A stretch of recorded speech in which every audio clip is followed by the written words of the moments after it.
you ever had one of those past bosses that just doesn't seem to understand what you're going through? He doesn't seem to understand what you're doing for the customer or helping out the other employees or how you're managing the supplier inventory. Just seems to be out of touch with what's going on. Just wants to blame, playing the shoulda game and just shouldn't all over everybody. You ever had that? Now, think of that in mind, and we plan to start our own business. We have our own goals and dreams we want to be able to accomplish for our family, for ourselves. How do we know? How would we know if we become like that old boss we had? Well, some of that comes through with planning. So on chapter 5 on the book, the E-Myth HVAC contractor. Again, I'm not an HVAC, but it works very similar to what our company does in pressure washing. And this was also co-written with Kim Goodrich, which we're going to learn on the next video of chapter 5 or chapter 6 for him on the subject of planning. I wanted to kind of start out with read this paragraph out of the book. Like, oh, good, Jake's reading to me again. Yeah, well, this is super good. If you don't have the book, you need to get it. He talks about, as a contractor, lacking what I call a dream, a vision, a purpose, and a mission. That rhymes. Which is the overriding strategic plan of your company, is simply someone who goes to work every day. So if you don't have this, you're just someone who's going to work every day, someone just doing it, busy, making money, maybe not. Ooh, maybe getting something out of their life, maybe not. But what we can absolutely know for sure is that any contractor is taking chances without really taking control. The plan tells anyone who needs to know how we do things here. The plan defines the objective and the process by which you will attain it. And the plan encourages you to organize tasks into functions and then helps people grasp the logic of each of those functions. This in turn permits you to bring new employees up to speed quickly. This is interesting. I love it. And also helps you teach how to become not just a manager, but how to be a leader. Now, as you discover, this has nothing to do with thinking like an entrepreneur. What? I love it. Sometimes entrepreneurs, also be called ADHD or ADD, we get super excited about something new. This is talking about not like an entrepreneur, but thinking how to be a leader. How do I design that company that I would want to go work for? That's what we're going to talk about today. I took some great notes on this one, so make sure you got a pen and paper as well. Remember, I'm not the expert on this. I'm just learning this with you. I've read the book once before, and that's been a big part of success, along with getting coaching as well to help people to see things before I do and help me understand things better. I'm a very simple person. I've always taken longer to learn things. So in this process of me reading a book with you, I'm learning a lot as well, okay? So when you take notes of things that stand out to you. Not necessarily what I say or what the author says, but what does it make a difference to you? What do you need to work on today? Let's get started here. Okay, so this talks about here in the first introduction, and I noted when I first started, I could only take so many calls, and I could only be in one place at one time. So when I first started Curb Appeal, almost 8 years ago, in 2016, I could only wash so many projects myself. And then when I was, of course, doing the job, I couldn't really take very many calls. Or worse yet, when I got a call, I answered maybe a little bit abruptly, not necessarily kindly, like, hello? Can't you see I'm working? Right? Okay, yes, I need more work, so I want to hear about what your problem is. That's not necessarily I planned a way to say it. It's just kind of the way it happened, right? And I could only do so many things at one time. But if I could create systems on how I do things into a business, I can offer services that need my guidance and not my presence in multiple different settings. So one thing Michael Gerber talks about, author of this book, is most businesses are ran by technicians suffering from entrepreneurial seizures. I just think that's hilarious, but it is so true, isn't it? Sometimes in our past jobs, maybe we thought we were the best part of it. Maybe we really were, and we left that company thinking, I'm going to start my own, fill in the blank there. And that's how we kind of got started in business. So let's look at what does it take to make sure our business plans to succeed instead of just failing to plan and ending up like the place we just came from. So he introduces, I've never heard of this, a planning triangle. Business plans to me were boring. Learned it in school or in college, right? It's just a big long sheet of paper no one ever is going to read, right? I could write it and I'll put it on my desk or on a table somewhere, never This is a little different here. This is kind of something that's going to write in the story of your life, your business. What do you want it to look like? It's really cool. So his planning triangle, you have the business plan, the service plan, and the completion plan. Oh, the business plan is who you are, the business.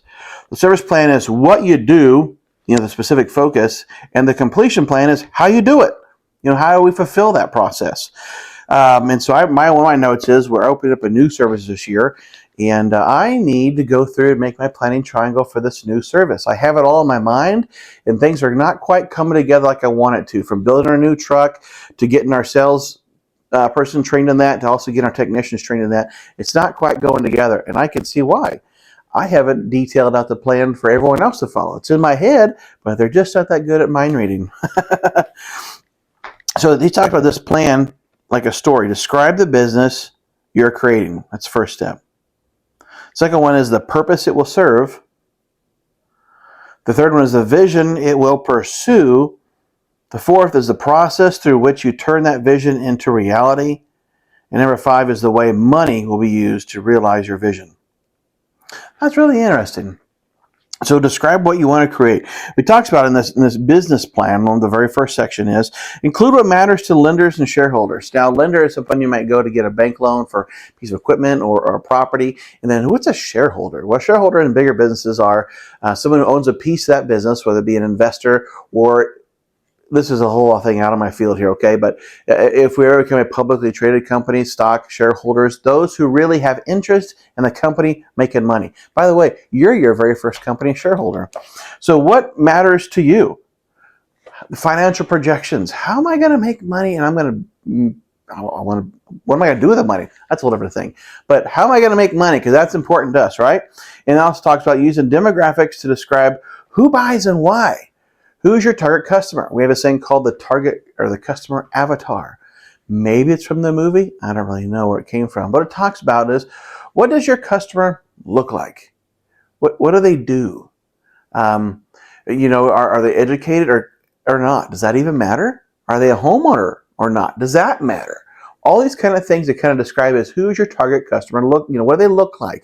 And then we start drawing, you actually can literally draw, this is not covered in this chapter though, but you can actually draw a picture or just take a picture off the internet or use AI. You can have fun with that, but don't get stuck on that too long. Of what your target customer looks like. Then you can create stories about them too.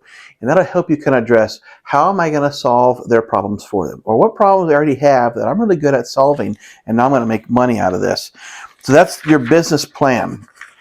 Okay? And also it's going to cover the service plan is the second step in this triangle. Now this is a kind of brief overview. We're going to apply more later on in these chapters. So bear with me. So if we talk about our business plan, what we're going to be accomplishing, the service plan is how am I going to serve the customer? So he talks about in this, you need to kind of think of 3 questions. What do I need to know? What do I need to have? And what do I need to do? This is really good. This is kind of the, how we serve the customer. So what I needed to know is, what are the expectations of my customers and my technicians, my staff, and my vendors? Okay, this is a good point.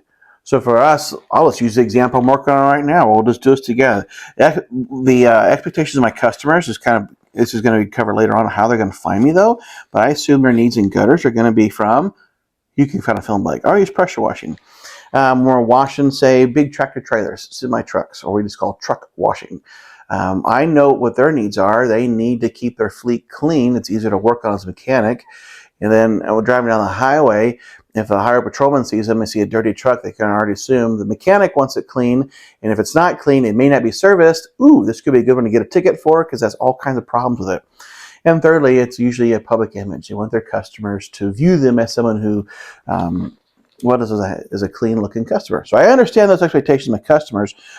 My expectations of my technicians are in that process is, okay, they're going to go out and they're going to clean these trucks. They're going to take care of them the way the owner would want to take care of them.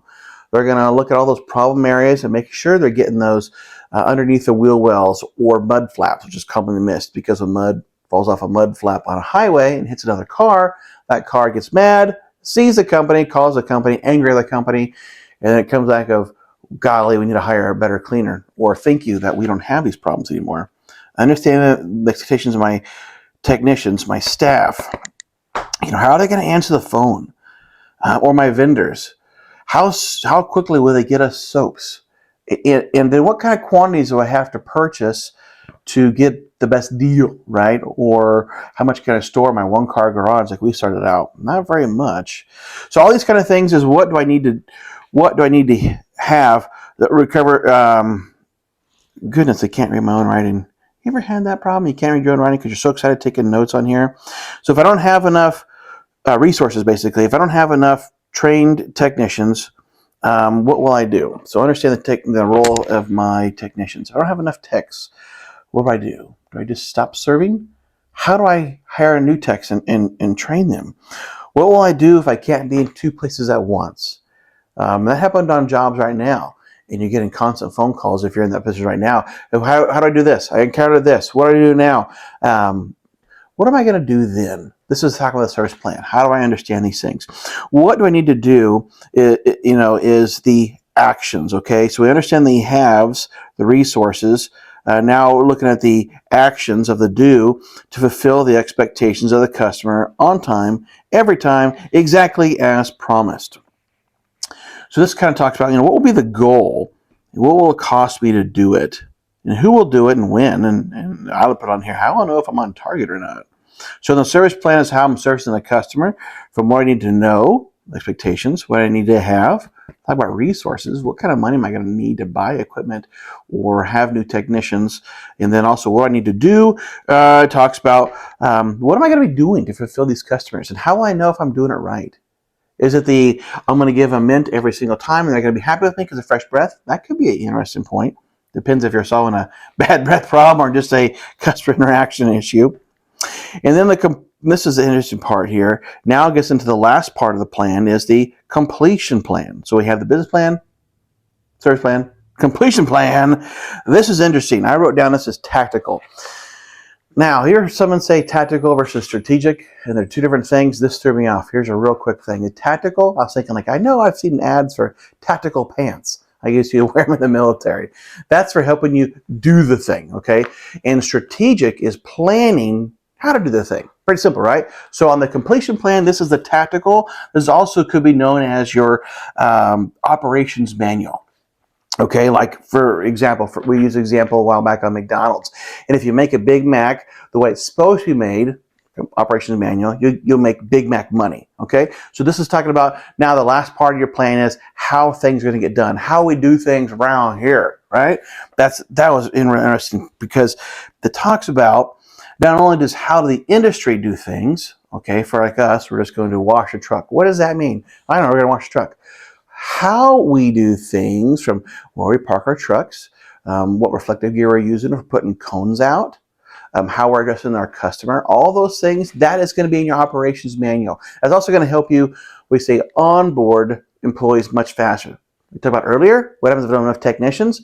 I better have a system to train new technicians quicker. And that's going to come from having your operations manual. I love that. There's also the value-added perceptions, from what creates an ordinary visit into a great customer experience. He poses the question of not just how do we do these things, but how should we do these things? So if you're in the past of, you're like, okay, if I'm in the home service industry, I remember people coming to my door, hey, we're doing solar, or we're doing this, and someone's around the neighborhood and they'll come give you an estimate. How did that feel? Did you like that approach? What about if someone called you on the phone and said, hey, would you like an estimate or a free quote for this kind of thing? Did you like that approach? Maybe, maybe not. Or did you like the approach of the guy who we just had some insulation done in our attic, and the salesperson came to our house and didn't seem to want to leave, nor did he seem to want to listen. When I said, this is the problem we're having, he came up with a really unique solution. Because actually, one of the things I did enjoy about it is he got up in my attic, inspected all these areas, took pictures, had this demonstration of the difference between fiberglass and fiber and the pros and cons of that. But he still didn't answer my questions, and it was going to be quite an expensive process. I guess he was such a good he wouldn't leave. So I guess he convinced me. We almost hired him until I had a buddy say, No, you don't need all that kind of stuff. He came and helped me. Now, what if having a buddy help you isn't always a solution? Are you going to be able to have a buddy help you in your business? So how do we think through those things of what can I do to improve the customer experience? Certainly hanging around my house and me missing dinner. If you know earlier, I don't like being missing dinner. That wasn't my favorite expectation, but it seemed like that was the only option I had because I couldn't get anybody else to answer their phone. Observation. How am I going to answer my phones better than anybody else? That's huge. Okay, we have a system in place just for that. So also in the completion plan, we're going to talk about what are these benchmarks and goals. I don't use the term benchmark very much. I do understand goals better. Okay. I love this. This is also out of the book called Traction, which we'll do later on. One of the things we implemented recently was called scorecards. How do I know if I'm on track or not? Like if we're flying a plane, and I flew planes before. I didn't never get my pilot license. I kept getting sick in the air on the small airplanes, but I did understand some of the instruments. An altimeter. Make sure if I'm going up or down. I need to know that kind of. If I'm going this way, eventually that's not going to be where I want to go. If I'm going this way all the time, eventually I'm also not the way I want to go. Am I flying right? Am I flying towards the direction I wanted to go? So understand, what does that goal look like for you? That's having goals. Simple, right? So you have different goals of financials. How do I know if I'm on track? Shouldn't I have more money in my account eventually, right? We should understand these things. Or if you're preparing for winter, I need to have a bigger savings goal before I run out when it comes to if you have a seasonal business like we do as well. So I need to understand what do those financial goals look like. Wouldn't you want to know so you can figure out when you could pay yourself or pay yourself a lot more? Also, a big one is, what are my customers' goals? How will I know if I'm giving them that kind of service that I would want to have as a homeowner? How do I know if I'm making them happy? One of our benchmarks or one of our goals is how many 5-star reviews are we getting? Knowing that not every customer gives reviews, especially if you're in a commercial environment. They just seem to not want to give a review for nothing. But we do a thing called a happy call, and that was a term I heard from another company, where we're just calling to make sure things went well and ask them a few things to kind of help them understand how well they appreciated our service. And then from that, when I have our person calling them doing these things, I have a scorecard that labels what is our average customer happiness score. Because isn't that important to you? It's important to me as a homeowner, and that's one of the benchmarks we shoot for, or the goals is how do I know that?